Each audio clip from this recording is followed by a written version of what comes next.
podcast is part of the Sports Social Podcast Network. Thanks for choosing this free Anfield Index podcast. If you'd prefer to listen to this or any of our other shows without adverts, then now's the time to check out Anfield Index Pro. With AI Pro, you can supercharge your entire listening experience. You'll not only get all of our podcasts without the ads, but you'll have them far faster with our quick publish feature available exclusively for subscribers. AI Pro also puts you in the heart of our sound studio, with an option to listen to many of our shows live and interact with the podcasters in real time as the shows are recording. Upgrading couldn't be easier. AI Pro is available on all popular podcast platforms, and we have our own apps for Apple and Android. Just head on over to AnfieldIndexPro.com and get started today. Good morning, good afternoon, good evening, wherever you are, whatever you're doing, and welcome to another episode of Post-Conference Presser for Anfield Index. Another massive week, another press conference, a million things that Jurgen Klopp talked about, a million things that Jurgen Klopp answered, and gave us some good, largely good, I'll call it that, injury news. So we'll talk through that, ladies and gents. I'm your normal host, Dave Davis, coming to you from somewhere different, but that's not really for your business because there's GDPR rules. But I'll talk to you about what Jurgen Klopp said. I'll talk to you about the clues we got from the Sparta battering the other night. I'll talk to you about my thoughts on United threats. I know it seems an oxymoron for many of you, but there we go. I'll talk about my thoughts on the lineup and my predicted score and scoreline ahead of an FA Cup tie. So let's get into it, ladies and gents. Jurgen Klopp was asked many questions. So the first one's really worth calling out is about the Europa draw. Because if anyone's missed it, the Europa draw was done earlier today. And he was asked, what do you think about the tie? He said it's tricky. Atalanta, we've played them before. Not that I watched them hundreds of times since, but it's the same manager. It's the same structure. So I know they're uncomfortable to play against and very well organised.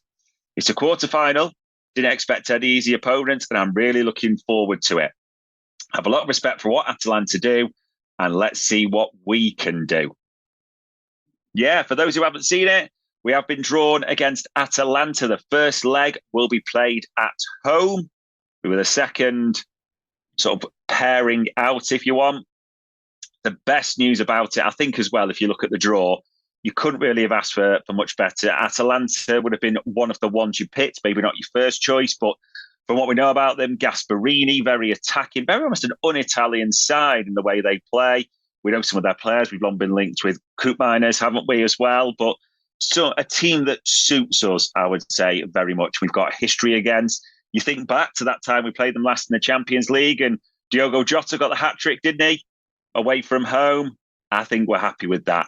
And also we're happy with the next stages, because with the draw, they draw it into who you'll play in the semi-final. So we will face either, if we, manage to vanquish Atalanta, we will face Benfica or Marseille in the semi-final. Again, not too unhappy with that. I think if you look at who we maybe wanted to avoid, people want to avoid West Ham just because, English clubs almost seems a bit boring at times like this if it's not a big one. And at the same time, Rome, for obvious reasons. And because we've seen what's happened with the Brighton fan and we know our history. So let's leave that one there. So yeah, overall, the European draw, very happy with that. He was also asked about Joe Gomez and, started laughing. Are you happy for Joe Gomez? I'll come to this because I think the laugh betrayed something. Yeah, I don't think I had a lot of influence in it. And the reason he said that was because he was, and I kind of missed this out at the start, he was asked about what you said to Gareth Southgate, like, Gareth, come on. Said, I don't think I had a lot of influence in it. I wasn't necessarily that, Joey deserves it, absolutely. What a season he plays. So far, it's been absolutely exceptional.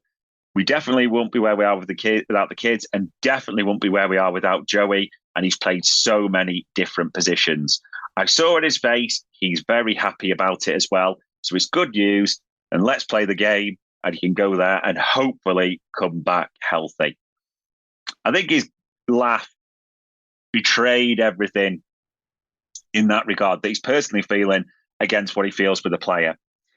Because there's a contradiction to this. He loves Joe Gomez, understandably. Think of all the positions he's played. Think about what he's done this season. Largely brilliant in left back, right back, Christ, even number 6, centre half, wherever he's played. So he has the affection for Joe Gomez, understandably, and his attitude. He understandably thinks about his injuries and he wants him to have that. It's understandable. Joe Gomez he's a London lad. Let's be honest. England will mean a lot to him, as Klopp was saying, happy about it. It really will probably have pained him a bit to be out the scene, as it were, for so long. Regardless if it's related to Ben White or not, no one really cares that much, I don't think. But it's a real sense of pride, you can tell, for Joe Gomez. So there's positives for the player largely in that regard. Here's all the negatives, as Jurgen Klopp knows. Joe Gomez's body isn't the most robust. He's had injuries, let's put it that way. This just increases the risk. Normally, international breaks, he's had rest, which I think has really probably helped him in recent times as well. Additionally, he has injuries on bloody international duty. In fact, if you look at him, he's usually got his worst injuries on international duty as well, especially that serious knee injury where people debate if he's ever fully recovered from until now. So there's that. Also, there's just international duty, England, all the thing that entails. So there are genuine concerns with this. Let's be completely honest. So yeah, it's positive for the player. I don't think it's a good thing for Liverpool by any means. I think Jurgen Klopp knows that. It's just a fingers crossed. Well done to Joe Gomez, but please come back healthy and safe.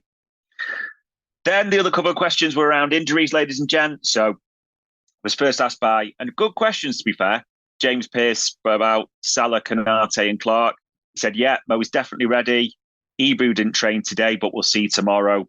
It's probably a tight race, but one he'll probably lose. Bobby Clark felt much better, was uncomfortable. He had a knockdown. We were worried it was maybe more serious with the swelling, but it's not. Ryan has trained again today, so he's ready as well as some others after the international break. This was the start of overall positive news. I know people are going to be saying about Konate. I understand that completely. That, there was always a chance, and Klopp had talked before, they expected him to be ready for this one. I understand that. But it's Ibu. We know it's just a simple injury. There's always something, maybe more surprised that, it's going back of our old history in that first leg. He came out for the second half, but here we are. And actually, if he's going to miss games, at least it's cup rather than league. I think that plays a part as well. But let's look at the positives. Salah all fine after 90 minutes. Bobby Clark all fine, which is great. Ryan Gravenberch, as we saw him the other day, back in full training, fully expected to be on the bench, I think you'd fair to say. Well, people may have different predictions, but great that it's another body and option, another midfielder back in the squad. So that is good news. And then James Pearce also asked a good question about Brighton after the break. Any, around for that, which I liked. We should be, it's not just about being nice questions, it's the right ones to ask, whatever people think. Said, yeah, Curtis, I think. Diogo and Trent for the week after, I think there's a chance. Stefan is now in his pre-season to make him ready. In the moment, he feels ready. It's not injuries, but intensity. So we have to make sure we don't use him if he's not ready. His body wasn't 100% ready for the intensity, let's say like that, the professional football is asking for. It's a long time to improve that, and hopefully he'll be part of team training after the international break. Really good news there, isn't it? I mean, Curtis Jones expected to be back for Brighton. Diogo and Trent, I think Jota, we worried it was a lot longer, but Diogo and Trent expected back, or hoped a chance, I should use that word, for the week after. I think that's largely positive. You think about where we are now, and with Szoboszlai, Salah back. If you were saying for the next league game, you're also throwing Curtis Jones and Ryan Gravenberch into the mix, that midfield, that squad looks a hell of a lot stronger, doesn't it? Especially as how well the kids have done and things like that. But yeah, really positive injury news. I mean, the badge thing, great question to ask. So I'm mixed on this. People are getting really excited on social media, and I see that. I get that, so to speak. I'd be surprised if he plays before the end of the season. It's great throwing him in. It's his pre-season now. This is the most intense period of the season. This is not a get ready, get prepared area, or, you can give him a bit like at the start of the season. Everything matters now. We know that. Maybe, and then I'm saying maybe if he is back in team training, it might need something like, and this is proper jumping ahead before anyone jumps down my throat on this, it might need something like, if we win the first leg convincingly, there's options and minutes there in the second leg, but it's going to be so hard to get him up to speed, isn't it? So I'm not expecting anything at all before the start of the season. However, end of the season even. However, we'll see. We will see. But positive news, and those were the main questions and answers for Jurgen Klopp. Now, as we do, moving on to the last game and the Sparta clues, an absolute hiding we gave them. 6-1 on the back of a 5-1 victory, 11-2 on aggregate. Goal scorers, assists galore. Nunes with the opener, Bobby Clark, Mo Salah, Cody Gakpo gets 2. Dominic Szoboszlai scores that. In fact, it's weird that he scored in the 55th minute and there was nothing till then. And that was it. Done for the goal scoring, which was strange. Mo Salah with a hat-trick of assists. Harvey Elliott with 1. I mean, honest thoughts. It was almost... Join us today during the Jeep Celebration event for great deals on Jeep brand SUVs. Right now, well-qualified lessees get a low-mileage lease on the 2024 Jeep Grand Cherokee Laredo 4x4 for $429 a month for 39 months with $3,759 due at signing. Tax, title, license extra. No security deposit required. Call 1-888-925-JEEP for details. Requires dealer contribution and lease through Stellantis Financial. Extra charge for miles over 32,500. Not all customers will qualify. Residency restrictions apply. Take delivery by 4/1. Jeep is a registered trademark. There's a dead rubber and then there's an incinerated rubber, wasn't there? I mean, we absolutely battered them. Why, oh, why they went so open and played the style they did against Liverpool at Anfield? No, they got caught is anyone's guess. I think the commentators talking about why the players doing this. They're obviously doing it under the manager's instruction. Absolute suicide, as it were. But there we go. We also talk about people playing their way in and out, don't we, ladies and gents? I mean, there's things to take into consideration. I don't think it was the plan necessarily for Szoboszlai, and definitely not the plan for Salah to play the full 90 minutes, as Jurgen Klopp admitted, due to Bobby Clark's knock. However, as you also said, Salah just didn't press. It was a walking pace. It was almost like a testimonial for the last 10, 15 minutes. So you wouldn't expect anyone to have strained themselves that way. More interested, though, is maybe who played 90 and who didn't. I mean, Robbo played 90, which I'll come to in the later section. I think that's important. Bit of a surprise for many to see VVD get on. But Jarell Quansah, maybe with this weekend in mind, plays a part.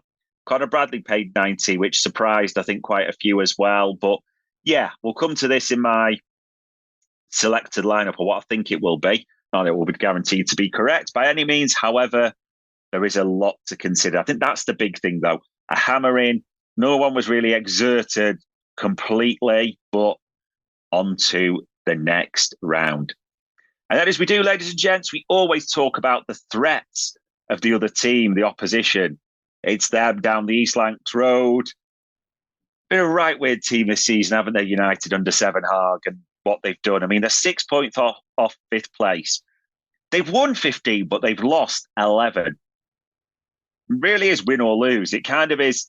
It's team defunct. So it relies on individual brilliance quite often, or late goals, stuff like that. So they can do that occasionally. That's been proven. But they lose a lot of games. They concede a lot of goals. I mean, the weirdest thing is they don't score that many either. They've, in the league, scored 39, conceded 39, a 0-goal difference mentally. Jurgen Klopp did his normal things. He's going to be respectful, said, they've got a lot of quality, and mentioned came up. They are the only team to stop us scoring at home. Maybe it just feels that's the result that could haunt us at the end of the season, despite the VAR stuff and what people said, that 0-0 when we had to think 34 shots against United and they were celebrating like they won the World Cup. That will maybe live long in the memory, but who knows, for all the wrong reasons. Things to think about when we talk about their threats. This is a massive game for them. It's their only transfer trophy. It's their arch rivals come into their home ground. They won't want to be embarrassed. This is also the marker for the first of two ties because we got them in the league as well. They'll be wanting to win this, make no doubt about it. They are a threat in that regard, even just to leave things on players, as we know as well. Goals-wise, I mean, as much as we mock them, Hodgland started to score a few now. He's on 13, isn't he? Bruno and McTominay on 8. There is a few goals. They're not as prolific as us by any means, don't get me wrong, but Hodgland's expected to be fit for this as well. Harry Maguire's expected to be fit, which may be the best team news we got for this realistically as well. It's not an easy game. It's not an easy atmosphere by any means, but I think all those types of things come into the mix for us realistically. Formation and lineup. This is an interesting one. I mean, Jurgen Klopp talked about legs in the last one, and I think he will be picking what he considers potentially, with that legs factor in mind, is his strongest lineup on Sunday. Again, could be wrong because he went a lot stronger last night than people thought, but here's what I think he will go with. I think he'll go Kelleher in nets, Bradley right back, same back five against City, BBD, Quansah, Gomez. I'd understand if you trust them as well, because the only goal that was conceded versus City was that set-piece routine, wasn't it? Quansah, I mean, he made me eat my words. I was nervous about him starting. I was terrified when Konate wasn't back. Brilliant, wasn't he? Absolutely sensational. So he's proven he's ready for that, easily ready for United away. Gomez at left back. Andy Robbo played 90 minutes in the first leg and played 90 minutes in the second leg. Now, a lot of people have said this and say, oh, it's just about fitness. I don't think it is. I think this is the third choice captain and member of the senior member of the leadership group, because he goes obviously VVD, Trent, Robbo, being dropped. Not in the strongest 11 right now. On form. I don't think since he came back, Robbo's played particularly well. He doesn't carry that threat. He doesn't look always as secure. He's been rash, running out, all things like that. I think this is a form basis. Now, I know there's probably Scotland fans shouting or saying all sorts of things, and I get that. It's an opinion. It's not like I'm dismissing his career or anything, but on form, it's understandable that Joe Gomez starts at left back. Yeah, Foden skinned him, I think, once, to be fair. He, went into a bit of a wild thing. But overall, on the basis of form, people say that. It's like, so we're just ignoring what Robbo's done recently. It's balance. It's not all bad what Robbo's done, but on the balance of form, Joe Gomez at left back is where I think he will go. We'll have to see with that. I think if it is, it's quite a shot across the bow of Robbo at this stage as well. So we'll see. The midfield, I do not think is difficult to predict. Maka had the night off. He's going to start. Endo came off at half-time. He's going to start. Szoboszlai did play 90, but probably needed the rhythm, needed the minutes. And he scored in his last two, hasn't he?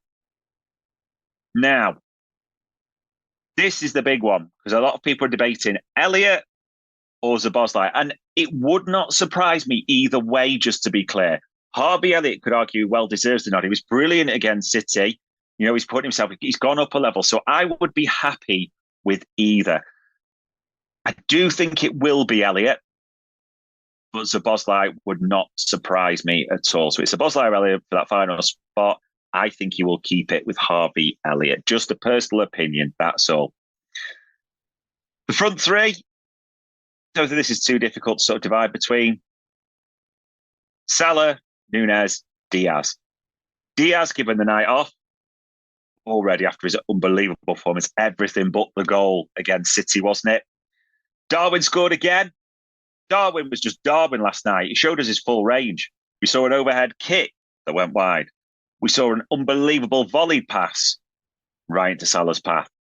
We saw a side foot controlled finish into the bottom corner. We saw him make a great run, wait for Salah's cross right in front of the goal, and somehow sky it.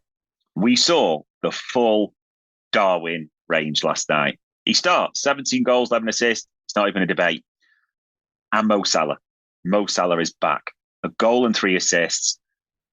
Bow to the king. A great reminder for everyone. 90 minutes, but as we say, Jurgen Klopp's told him to stop pressing. So there we go. And if you look at the subs bench, even if that is the lineup, there's still options there, isn't there? There'd be Szoboszlai or Elliott, depending on how I think that twists. There's Gakpo to come on. There's Robbo. There's still even Jadon Dan's. A shame he didn't get on. I think that was probably a thing for people last night a little bit. I know I sort of skipped that section, but people may be a bit disappointed that a few kids didn't get more of a chance. Bobby Clark also scored, assisted. Fair play to him. So he will get an opportunity and a chance as well. Which leads us to score and scorers.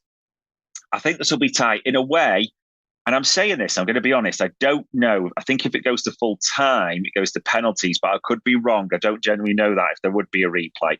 The last thing Jurgen Klopp wants is a replay. There's zero doubt about that. They're not interested in it at all. So I'm going to go for 2-1, a victory. And Mo Salah loves these games. We know that. He's got a great record in them. He loves these games. So a 2-1 victory, Mo Salah to score. Starting lineup of Kelleher, Bradley, VVD, Quansah, Gomez, a midfield of Endo, Maka, and Elliott, and a front three of Salah, Núñez, Diaz. That is my team. I'm predicting a 2-1 victory. We only have to wait till Sunday to find out. It's St. Paddy's Day to Slange, to all the Irish, or everyone's just out drinking for Paddy's Day as well. I'm sure many of you were. Let's hope it's a successful weekend for Liverpool as well. And that, ladies and gents, was another post-conference presser for Anfield Index. We hope you enjoyed listening to this Anfield Index show. Please be sure to subscribe to our channel so future podcasts find their way to your device automatically. There's nothing quite like fan engagement, and we'd love to know what you think of anything discussed on this show. The best way to get in touch is over on our free Discord community, where both podcasters and listeners debate the hottest LFC topics 24/7. Sign up free now at AnfieldIndex.com/Discord. You won't regret it. You can also follow us on Twitter at Anfield Index and find us on Facebook by searching for Anfield Index. Oh, and before you go, we'd love it if you could leave us a 5-star review on your favourite podcast app.